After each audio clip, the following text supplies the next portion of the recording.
Good morning, kids. All right, here we go. This is the first part of the shoe video.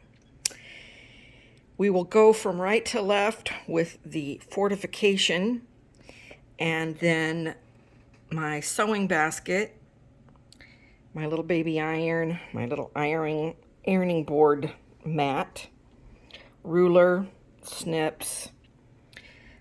But to start out, we have to have high strength alumilite flexing mold making rubber, which is very critical for making the heels.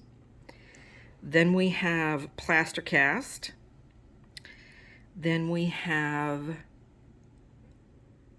a little holding area, which features an emery board, toothpicks for, dealing with everything, little cups for mixing and making the molds.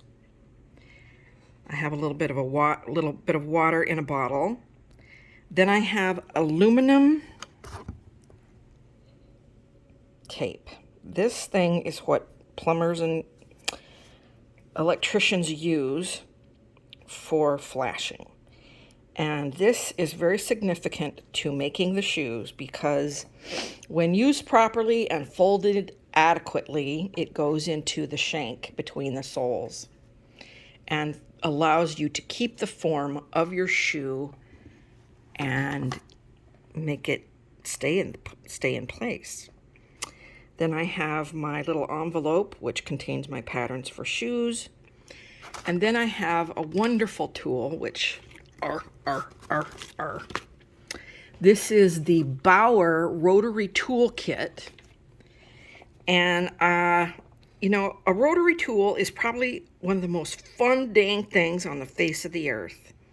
And this little puppy I got at Harbor Freight, which is one of my favorite places. And it was like $37, something like that, for this big old thing. And it's battery charged or electrically plugged in. And it comes with this little tool kit here for sanding, sawing, any kind of abrasive type of thing. I don't know what's in here. Oh, this is some sort of protective device that goes onto the Dremel tool so that it doesn't go up into your face. I recommend using some sort of goggles or making sure you wear glasses with any kind of handiwork. And then we have our glues. People ask me what kind of glues I use. I use Fabri-Tex, it's called Fabri-Fix, but it used to be called Fabri-Tac. And if this gets a little too thick, just use a little bit of totally natural acetone to thin it down. Works fantastic to thin it back into functional liquid form. And so I use Fabri-Tac for everything that needs to stay remotely or slightly flexed. And then the Gorilla Glue I use, which is basically, it's like a super glue. It's a gel formula. This I use for gluing on heels. Heels need to stay put. So there you go. Now, Freight Check was designed by Jesus. This product is just miraculous. So, you use it on the edges of your fabric. You can use it almost as a stabilizer because it adds a little more firmness to fabrics. And the most important thing is that it keeps it from fraying. And when it comes to tiny, dull shoes and fabrics, it's very significant. So I'll probably show you how I use that. Okay, so these are the things that come into play in regards to making doll shoes. A ruler is helpful, snips, cutting tools. I use a pair of scissors for cutting the aluminum siding. And these are my scissors that are, designed that once they get funky, they get thrown away. I have a pair of scissors where there is a law which states if you use these scissors, you lose your life. Only the mom can use these scissors. This has always been a rule as long as I've had children and being married. And these scissors are the only things that cut fabric. So therefore they are sacred and sanctified. So you don't mess with mom's scissors. Okay, so then, of course, there are my wonderful little thingies like this. These are clothespins, but they're really, really tiny. And you can see compared to my fingers how stinking tiny they are.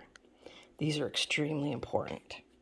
So you must go to Hobby Lobby and get tiny clothespins. They're just critical to the function. This one is a little bit bigger, but they work fantastically. Okay, so what was the other thing? All right, before I end this section, we got the scissor. Oh, something very critical. This is the shoe molds, or the heel molds. These molds were created out of this marvelous rubber. And I basically formed them inside these little cups. Here's another one. So I make about 3 at a time. And then these are the heels. Now, these heels are plaster. I don't see any reason why plaster will not be continue to be an effective product. But this is, in essence, the shoe last, or the heel, that I put down inside these molds to form these plaster heels. So, I'm going to show you how I made him. And the Dremel tool for the process. So I went over to this place called Rockler, and it's a wood making, or it's a tools and specific specialty fine woods type of place to buy things. And I had seen these moldings there, various types of moldings. And this puppy is about a 1/2 inch by, no, this is 3/4 of an inch by a 1/2 inch in size. And if you notice, when I saw this, I almost lost my mind. And I think you can pretty much understand why or how it was. So, oops. So I saw the vision of the heel being made or sculpted out of this piece of wood. And so with careful drawing onto the wood, I created this heel with the Dremel tool. And of course I had to add an angle, so the Dremel tool came in handy with that. And I had to add the curve. So in the process of making the heel, I used this emery board and the sanding bits and basically sculpted this baby out of this piece of wood because it functionally fits in the curve. And that's how I saw it. When I saw this piece of wood, I thought, there it is. There is my heel tucked within this wood. So I sculpted like Michelangelo and made this baby. Okay, so I'm going to show you one more thing, or actually a few more things. This is a folding notebook that I use to hold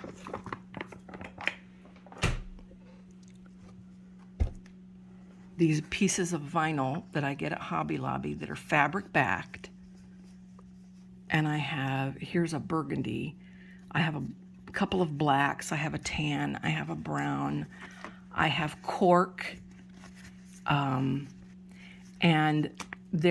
I haven't used these to make shoes yet, but this project I am going to be using some. This is the, what is this? I guess this is foam rubber. These pieces are what I use to make the sole, the basic outer bottom sole to my shoes. And I have beige, white, brown, gray, and I have black over here. Oh, my water keeps falling. Okay, and I have black. And I'll need to get some more black. And then this is that super thin tissue vinyl that I found the other day in a little bit more of a red tone that I'm going to make these shoes that I'm going to make for this video out of. I'm going to have to back that with something, but I think I'm just going to iron on some interfacing to stiffen that up to make the toe and the heel back of the shoe. Now, this is just a good old pack of file folders. And the file folders are specific for making these shoes because they have the right thickness to create the soles of your shoes. And in the next video, I'm going to show you how I made the sole patterns for my shoes and how I keep them flexible for the bottom of her foot. But I'm going to have to clear off my desk in order to get that next video going, or the next part of the video, because I'm not going to chop this up. I'm going to just edit it all together as you have all requested. So this is Kathleen Cressy. This is the beginning of the shoe video, which will be long, but what's great is that you can stop and start as you're creating when you get to that point. All right, I'm ending it, and we'll move forward in the next one. Okay, well, this is how it got started. I took my doll, I put her foot on the paper, I drew basically like this. I came around, this is probably not good for you to see, but I'm left-handed. So basically I traced around her foot like this. And once I got it traced around with the heel, I ended up with a shape that looked like this. And I had a right and I had a left. This is sort of like something you would use to make a sandal pattern with, because it has the shape of the toe on the edge. I don't know if you can see that. It looks like you're getting that pretty good with the camera. All right. Then from there, I evolved into a pair of pumps, right and left. One of the things you're going to have to remember is that as you trace, you add thickness to the width, and you need to keep it slim, these distances here, because the wider it becomes, the more clunky and gangly, I guess you could say, clodhoppery the shoe becomes. This is an example. This is a pair of square-toed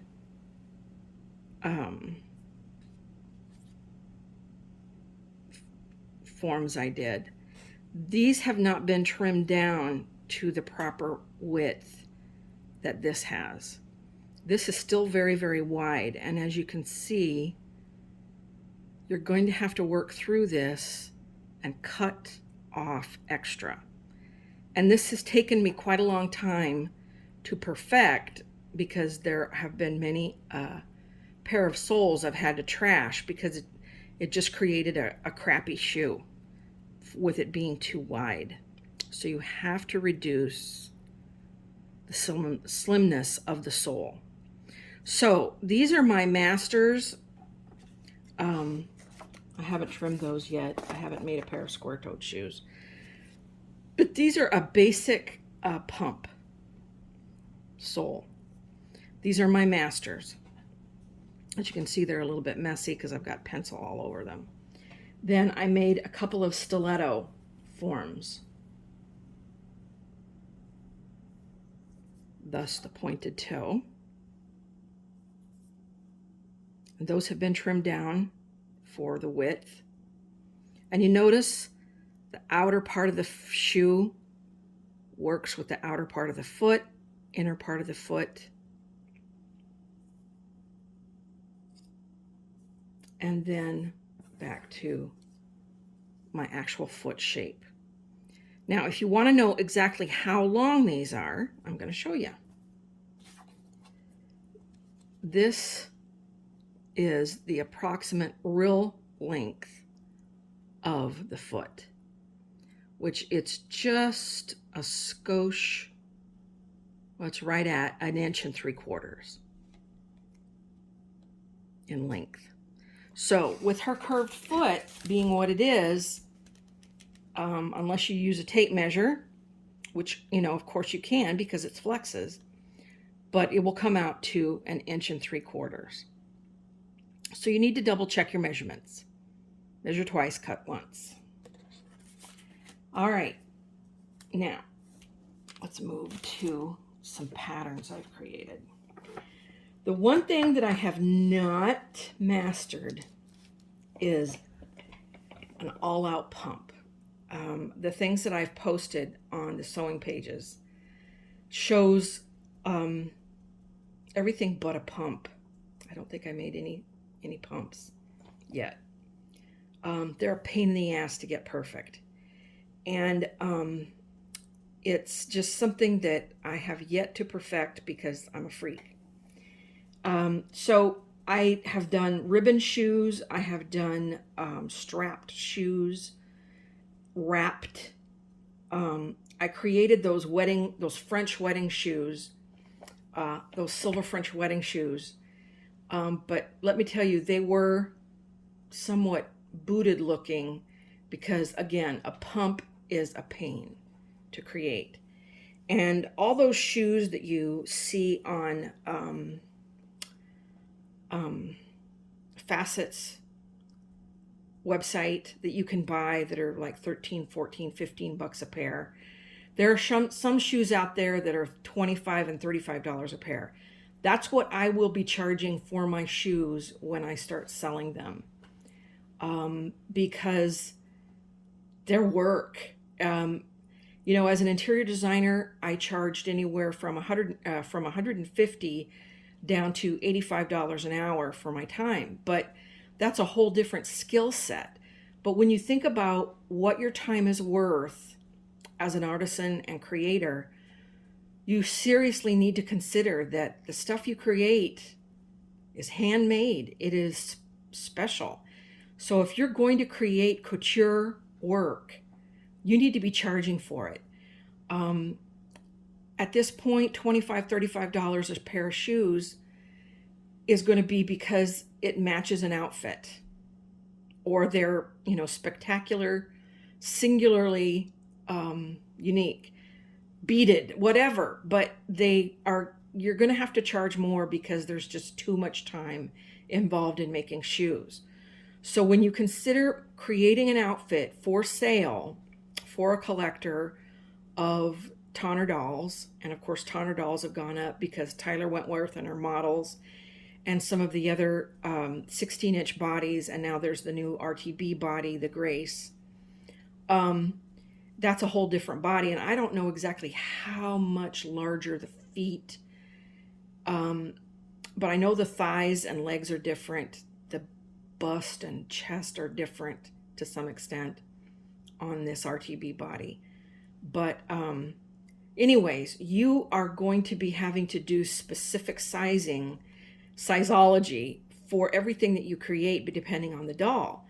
So you have to start from the ground up and get very specific in these little forms and shapes and patterns that you create. That is painstaking, intense effort. If you look at a guy named Isle Armon, he's, I think he's in the South or in Florida. This guy is just superlative. That's the best word. All of you are superlative in your work, in your efforts. I know, I've seen it. But you've got a price based on what you're creating and what the market will bear. There are going to be collectors who are clueless and have no desire to create.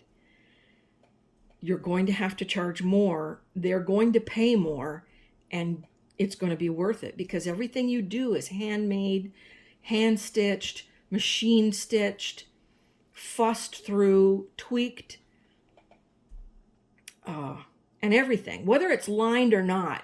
I think lining is wonderful. And of course, Tonner created so much of his work lined, which, was the tailoring superlative for dolls. But there are some things that lining just doesn't work with. And of course, we're dealing with having to find fabrics and things that can be scaled to look right with a doll. And sometimes the hand of that fabric, that's an industry term, the hand, which has to do with how it feels, its movement, its suppleness, and its thickness. The hand of a piece of fabric just doesn't work with your doll. I tried to do this outfit with this upholstery weight, drapery weight fabric, and it was just too difficult and thick. And then to add lining, that's just brain damage beyond compare. So I tossed it. I might make something else out of it at some point, but dang, it was just nutty. So I don't recommend it. I recommend, being very, very careful. Every dollar that you charge for what you're creating, all of that time, selection process, and so on, that has to be accounted for. As an interior designer, I didn't give anything away for free. Everything. I charge for my estimates. My time is expensive. So, and I'm pretty much semi-retired at this point, other than consulting. So get back to what you should charge for these shoes. I think $25, $35 is the minimum, depending on how well you're creating. But again, these perfect looking shoes that you're seeing for sale, they're made over in Bufu, Asia. I don't know how they're made, but they're formed, they're pressed, they're shaped by incredible design and workers. But I don't want those shoes. I might buy some for the fun of it, but I don't want those shoes for the outfits that I make, because I want my shoes to be unique and tailored and bespoke to the outfits that I create. That makes it, the ensemble, more precious. Okay, so let's get back to the shoes. So I create the soles using this, oh, you know what? This isn't, this is not the file folder paper. This is just like construction paper. So somehow it got in there. This is what I use. I use the file folders. I use two thicknesses with a metallic shank in between, because that forms the foot to the foot and it stays put. We are dealing with dolls that don't have flat feet, unless you have those dolls by Tonner that had those flat feet parts and different hand parts. Okay, so let's move towards making the sole. So this is the metal flashing. And I keep this tape on there folded over, and then I just sit it off to the side and then put it back on to keep this from unrolling and becoming difficult.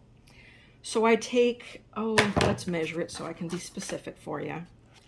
I take about 1.5 inches in length, because we're going to fold it this way.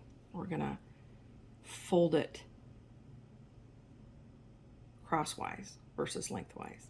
So I'm going to take about 1.5 inches, and I'm going to cut two, because we have 2 shoes. And sometimes you need to be more accurate and straight. And there you go. So I keep this puppy set aside. And we'll keep it like that. Okay, so now I'm going to peel this off. I hope you're getting this. Yeah, it's coming off really good. I got this new editing software to create videos, never having got it before. It was free. I'll tell you what it is at some point. It's not my video about making videos, which my personality type doesn't do well with detail in terms of technical. I barely managed to learn how to draft with drafting software, but it's wicked fun, and I love it. Okay, so now you fold this over because it's sticky, being careful to try to keep it as flat as possible without wrinkles. And when I came up with the idea to use this, it was because I knew I needed some sort of metal. And when I went to Home Depot and Lowe's to look for something metallic and bendable, it occurred to me as I was walking through the aisles. Home improvement stores are another one of my favorite places because you walk in and it smells so dang good. I grew up with a father who was a carpenter, and we always had the smell of wood around. And then tires. I love automotive stores. When you walk in, I get this sort of wonderful, comforting memory from the smell in an automotive store. Anyways, once I get the tape off, come on, there we go.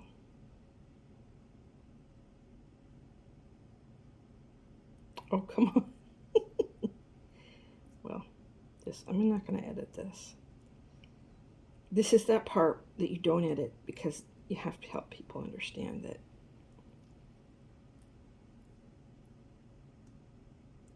tiny things are irritating.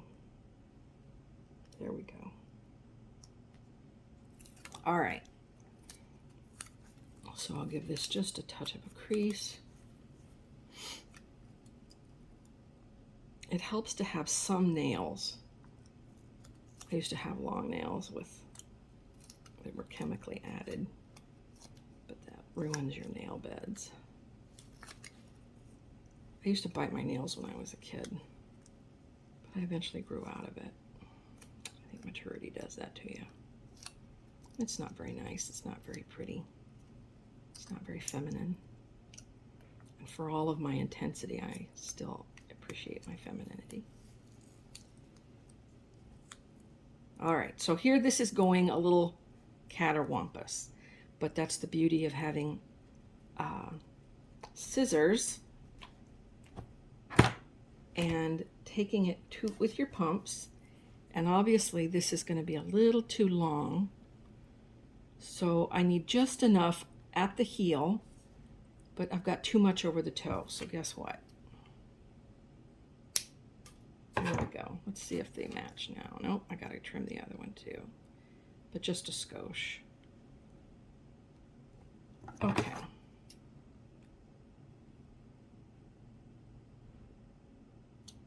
There. Now, I'm going to make 2 sets of soles, and I'm going to show you how I do it. It's not rocket science, but I'll just show you. And I am not going to show you how to make those forms. I've shown you the cups, I've shown you the product, the rubber, and you're going to have to follow instructions and use those little tiny child size cups, water cups. And now I've got my left. I'm going to make 2 lefts. Make sure I get this in the picture. I'm just going to make a regular pair of pumps this time instead of the stilettos. I was going to make stilettos, but while I have the form, I haven't made, so I'm going to put an L on there. I haven't made stilettos yet, and the reason, well, I did try. The toe is a pain to keep it from having a slit right here, because you're taking your fabric and you're folding it over, and it's hard not to have an edge that is uncontrollable. So, of course, those handmade or factory-made things that are made somewhere in Bufu, Egypt, I don't know what they're doing, but God bless them, man. So I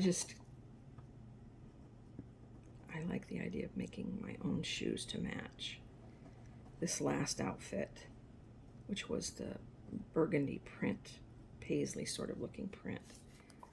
RL.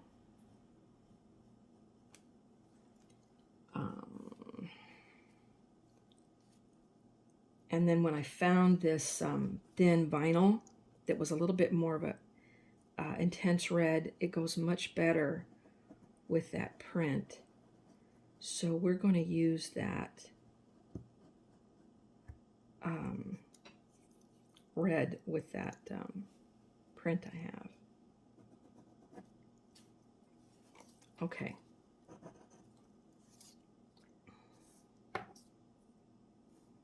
Okay, now I'm going to cut these, and then, where's my little piece of foil that I cut off?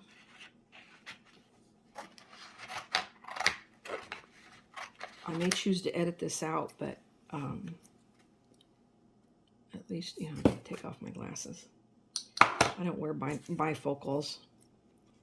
I hate them because with being a creative and you're always doing these projects, if you wear bifocals, you still don't get that crisp cutting clarity. I can use that pun here. That you get when you're not wearing your glasses. And of course, I don't wear my glasses when I sew, which I should, but I should wear something over my eyes when I sew at the sewing machine, because you never know when you're going to do something and that tip of that needle will fly out and lodge in your cornea, which would be a bad day. Okay. It'll just take me a couple more minutes to get these cut out. But you remember when I was talking earlier about the width of the sole and it becoming thicker every time you trace. You can't use new sole with new sole with new sole. You have to have masters. You have to have masters so that you continue to keep your thickness or your thinness of the sole, and you don't end up with clunky looking shoes. These I have perfected several times in shape through the process of making shoes.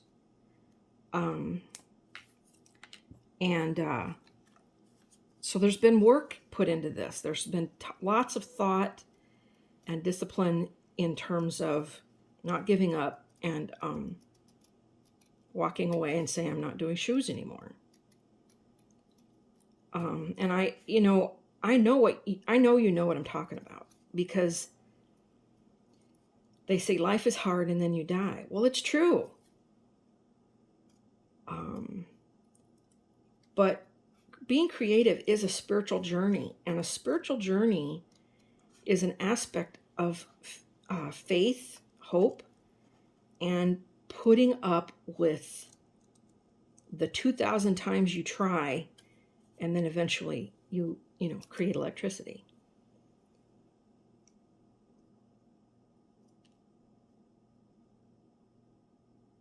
I'm very thankful that Thomas Edison existed, but I'm a Nikola Tesla person. His intention was to give everything away for free. But there's greed in the world. And I don't give much away myself. But if I could, I would. But I'm not charging for the video. But I am going to put it on a website. And the website is going to feature sewing and other types of things, I think, at some point. And I've been discussing this with my husband, and being the creative that I am, and having physically undergone some issues that I have undergone, I am sort of semi-retiring, and I am going to make money in a different way. And I believe that teaching other people is an important thing. And but I am going to charge for my clothing that I create for dolls. So I believe in saving scraps. Not a hoarder, but I can get. Well, actually, I can't. I've got to put that press part in the trash. Dang, I hate doing that, but that's the way it is. I can't use that part. All right, so now I have 2 soles for a pair of shoes.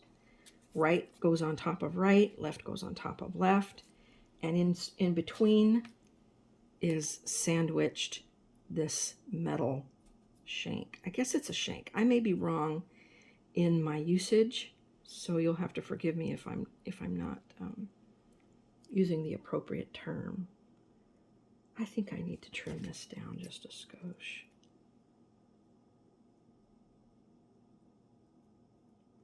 You can make this relatively thin if you want, because it's designed to bend the shoe.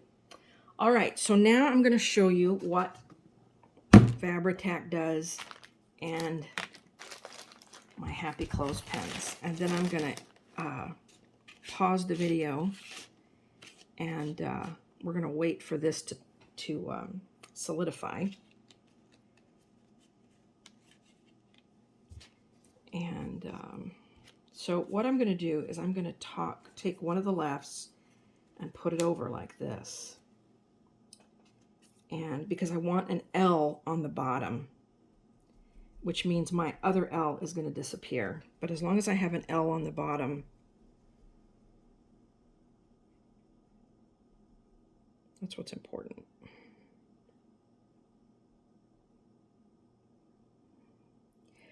Both sides are the same, but I'm one of those very weird people that left is left and right is right.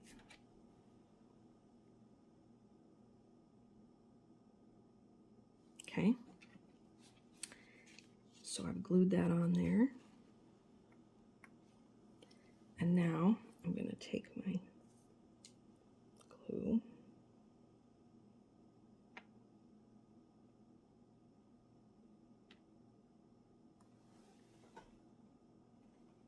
I hope you're seeing this. Yeah, you are. Okay. Oops. There we go. What's nice about Fabri-Tac is you need to give it just a skosh few seconds to kind of get tacky. That's why Fabri-Tac was the appropriate name, and then they changed it to Fabric Fix, and it's like, the term when it comes to gluing is to create tack. You know, it's in every aspect of anything that's glued. Oh my gosh, I got glue on my phone. How did I do that? Anyways, you let it get just a little bit tacky. Of course, you can blow on it. I sound like Bob Ross. You can blow on it. All the little happy trees.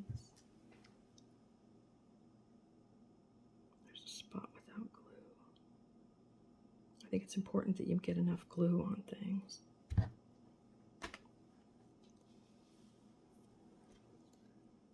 Just a skosh more. Either way, this glue is awesome, and it can be thinned and kept around for a long time. This is a composite of 2 bottles and some acetone.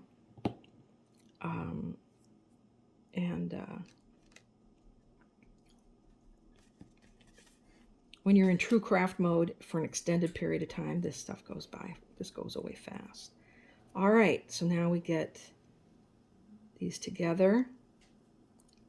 And guess what? Now it's time for clothespins. And I grip every edge possible. And once this is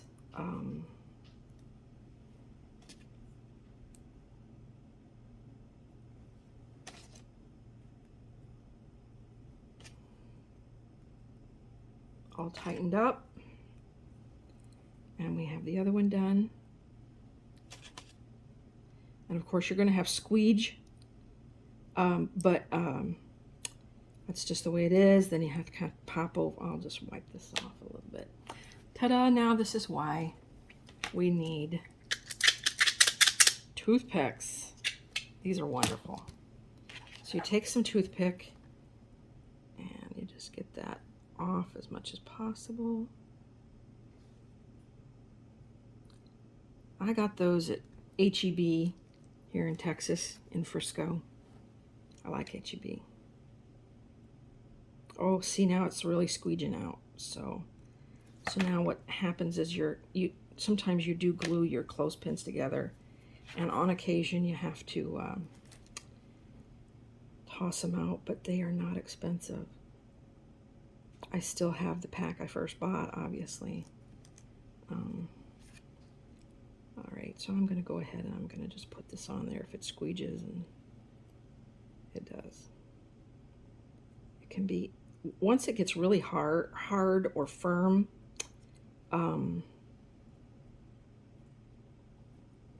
it kind of comes off in sort of, I won't use that word, but makes me think of a nasal excretion, but this will come off your fingers with some acetone. And like I said, just get plain acetone and have that on hand. Acetone is great. Okay, so we'll let that solidify. We'll glue this other one. And I usually let that firm up for about a half an hour, which we won't wait through the video. But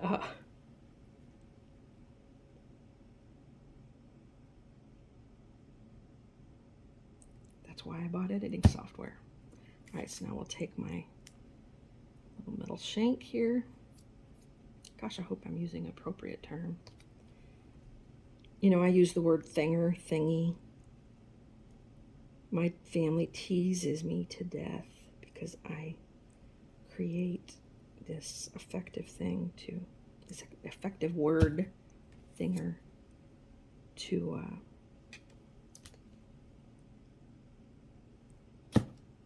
describe stuff. All right. Oops. See, I did it wrong. Look at that. Look what I did. All right, so now I'm going to take my finger, wipe off that glue. I'm going to put it on my parchment paper. This is kitchen parchment paper, which works really, really great.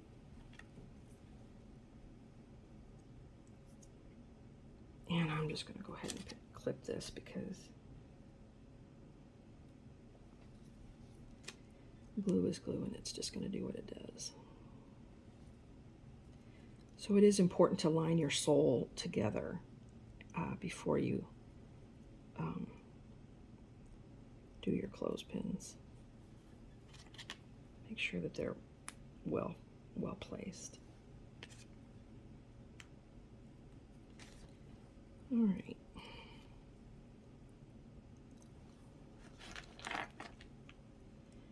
Honestly, I feel guilty about not showing you how to do molds, but it's not hard.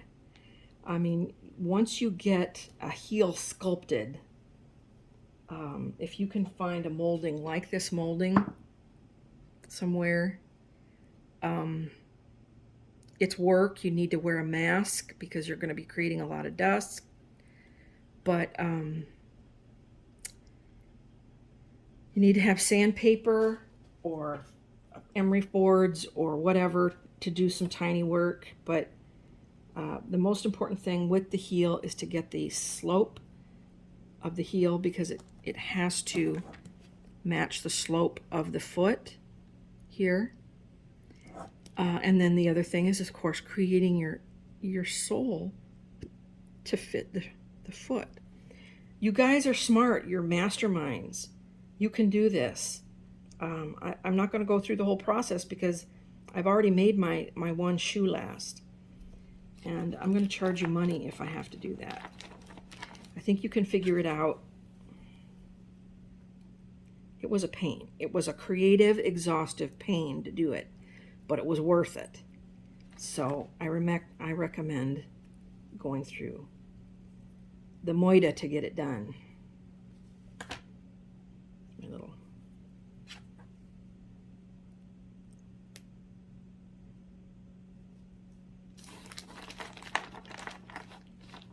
emphasis moida.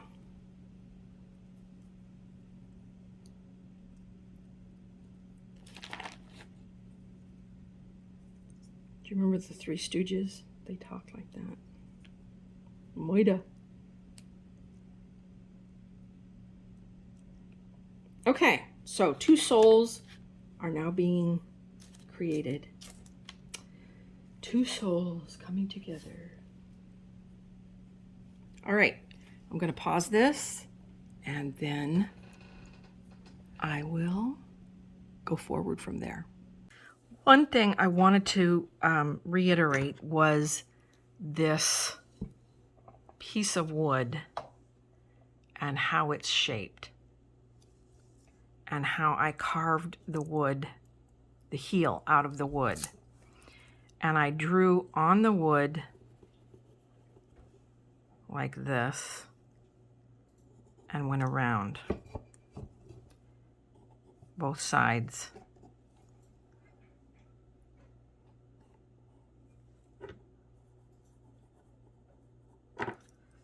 And I cut that thing out and ended up with this. And I wanted to re-emphasize this. It started out big, but it ended up small.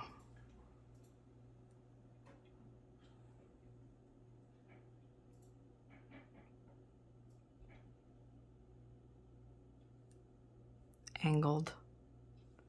So you'll have to angle that down. And I used a Dremel tool to do it. And I got it from Harbor Freight. There it is. You may not want to do that. You might want to buy one of my heels. I'll sell one to you, but it's going to be up to you to make the rubber mold and then multiply your heels. Or maybe you'll use Fimo clay and make something a little bit thinner than this. It's up to you.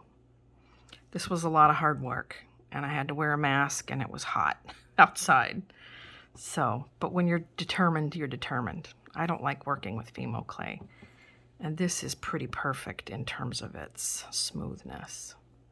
Your plaster won't come out quite as smooth, but you can give that a little bit of sand with an emery board, or using your Dremel tool on the plaster will work. Again, wear a mask. You don't want to inhale that plaster.